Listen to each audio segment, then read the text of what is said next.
की धज्जियां उड़ाते हैं।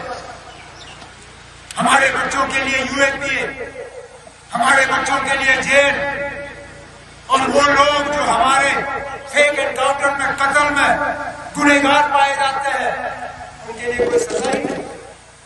उनके लिए जेल के दरवाजे खुले जाते हैं और उनसे कहा जाता है कि आप जाओ, खुली छूट, कोई सजा नहीं।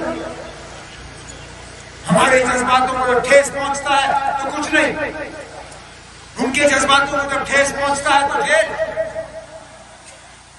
पार्लियामेंट में बड़े बड़े दावे किए जाते हैं कि जम्मू कश्मीर में एक नई शुरुआत हुई है, तरक्की का एक नया दौर शुरू हुआ है। कहां है वो तरक्की? कौन सा नया प्रोजेक्ट आज त्राल की सरजमीन पर आया है जिसकी तरफ आप उंगली उठा के कह सकते हो कि हाँ जनाब 370 हटने के बाद यहां लोगों ने तरक्की देखी, यहां के नौजवानों ने फायदा देखा? कौन सा नया सरकारी मुलाजमत का दौर यहां शुरू हुआ? किस नौजवान को सरकारी नौकरी का ऑर्डर मिला? कौन सा नया कारखाना खुला यहां पर? कौन सा नया कॉलेज खुला? कोई स्कूल, कोई अस्पताल, कोई यूनिवर्सिटी, कोई फैक्ट्री, कोई टूरिज्म के नक्शे पे क्या इस इलाके को लाया गया?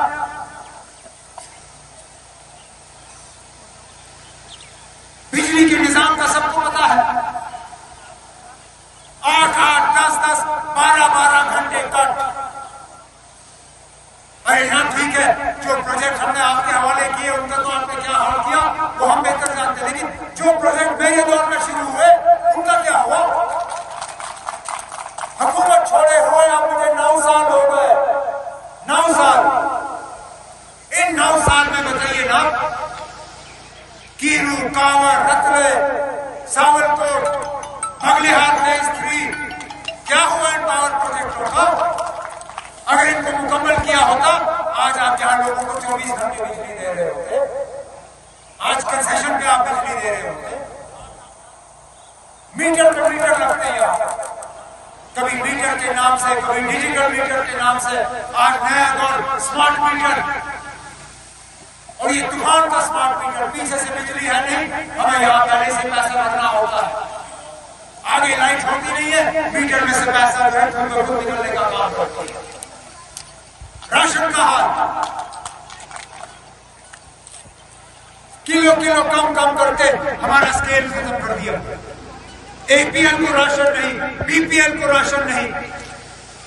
चावल 5 किलो, जब वो चावल खत्म होता है ये लोग हमसे कहते हैं आटा ले लो। अरे ना, यही तो मुसीबत है ना, जब ये बाहर से लोग आके हमारे ऊपर हुकूमत करते हैं। इनको हमारे तौर तरीके पता ही नहीं। अब इनको कौन समझाए ना? हम रोटी चाय के साथ लेते हैं, खाने के साथ नहीं लेते।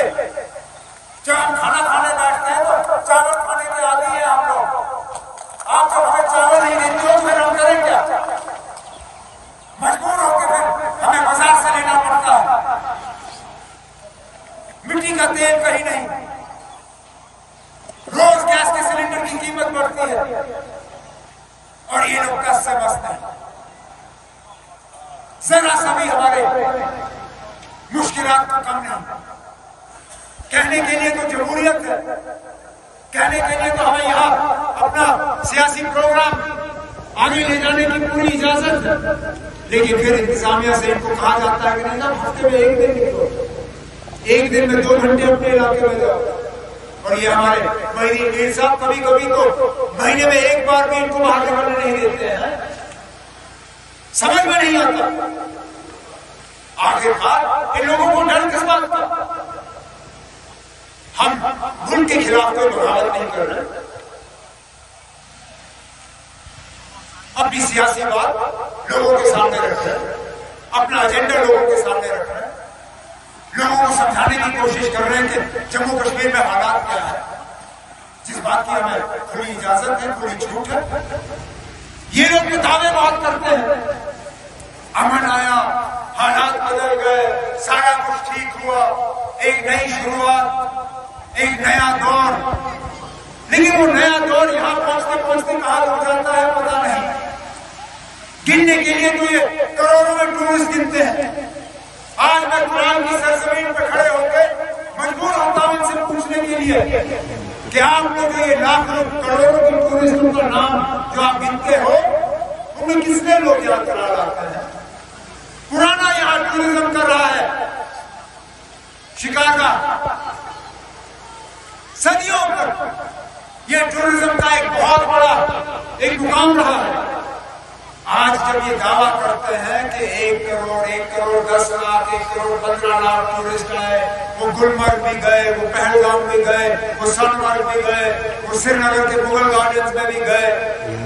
अगर हालात नहीं आपने ठीक किए हैं, अगर आपने इतना ही यहाँ से खौफ हटाया है, क्योंकि अतराल के मेरे ये नौजवान क्या इनको हाथ नहीं है कि इस टूरिज्म में ये भी फायदा ले, कि ये भी यहाँ टैक्सी सुमो चलाए, ये भी यहाँ गाइड बने, ये भी यहाँ होटल खोले, ये भी यहाँ दुकान खोले।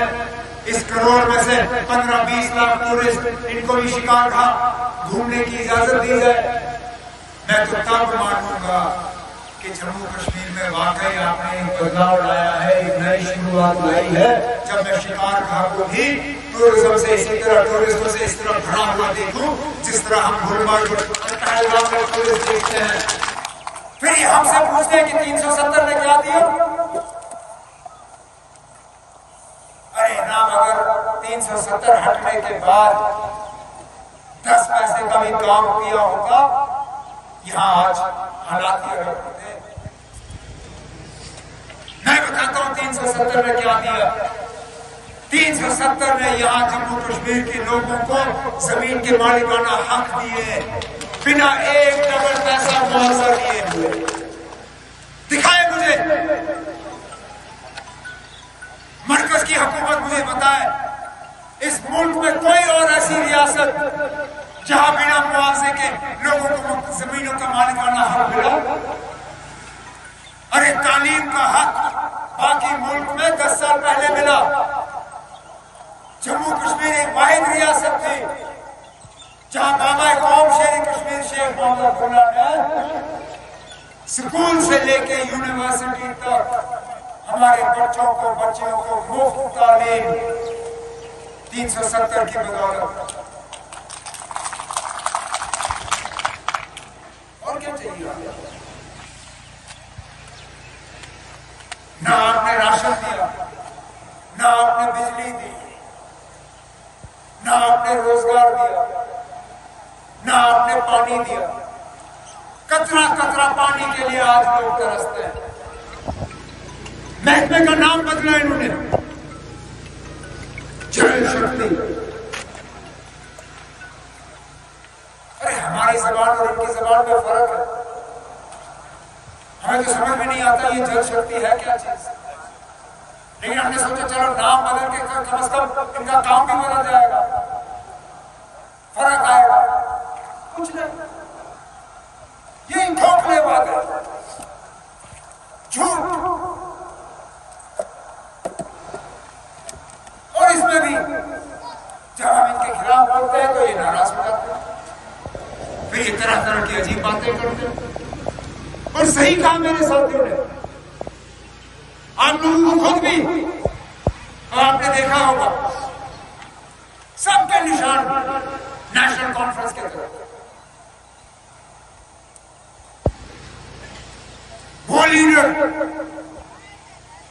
जो चंद दिन पहले नेशनल कॉन्फ्रेंस की मदद से चीफ मिनिस्टर बनना चाहता था, वही नेशनल कॉन्फ्रेंस को निशाना बनाता है। वो लीडर जो कल तक पीएचडी में हमारे साथ थे, वो भी नेशनल कॉन्फ्रेंस को निशाना बनाते हैं। और पिछले दिनों से कोई नया सिलसिला, वो लीडर जो आज भी पीएचडी में है, वो भी नेशनल कॉन्फ्रेंस को अपनी तकरीरों में निशाना बनाते हैं। पता नहीं हमसे ये लोग इतना चिढ़ते क्यों, इतना डरते क्यों? शायद उनकी डर का वजह यह है कि जहां उनके जलसों में 10, 20, 30 लोग होते हैं, वहां हमारे जलसों में इस तरह के प्रोग्राम में 500, 1000, 1500, 2000 जो है खुद ब खुद बढ़कर जो है जमा होकर वहां हमारे प्रोग्रामों में हिस्सा लेते हैं।